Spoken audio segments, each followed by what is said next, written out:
कैसे कर्म का उदय है कि कर्म जब उदय में आया, विनाश जब छाता है मनुष्य पर, तो विवेक पहले बढ़ जाता है।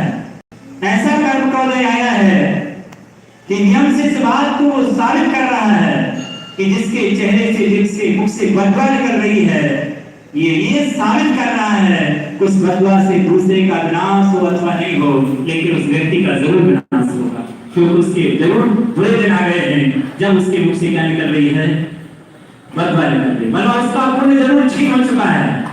जिसके लिए बदबू निकल रही है उसका पुण्य छीन हुआ है, कोई जरूरी नहीं है, लेकिन जिसके लिए जो निकाल रहा है उसका पुण्य जरूर क्या हो चुका है, छीन हो चुका है। जब तू गालियां बक रहा है, जब तू अन्यथा भ्रम पाल के बैठा है, तब तो बुरी बदवा दे रहा है, बुरा सोच रहा है। इसका मायना यह है कि जिसके प्रति बुरा सोचा जा रहा है उसका बुरा हो कोई जरूरी नहीं, लेकिन उसका तो नियम से पाप का उदय किसका आया है, रावण का या राम का? किसका उदय आ गया है?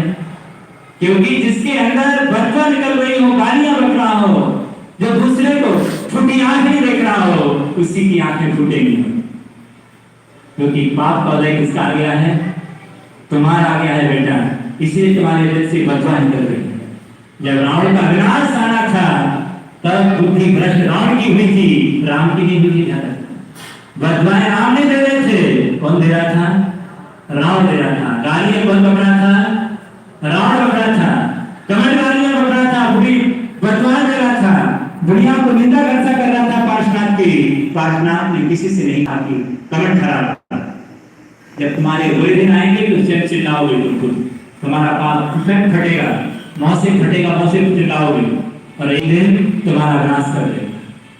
और जिसका पाप आया उदय में, रावण ने कहा कि रावण बदबुएं दे रहा है, बुरा बोल रहा है, निंदा कर रहा है, इससे जबरदस्त पाठ हमें मिलता है कि तुम किसी की निंदा मत करो, तो बदबू मत दो, क्योंकि उस जो बदला देता है उसे तीव्र पाप करना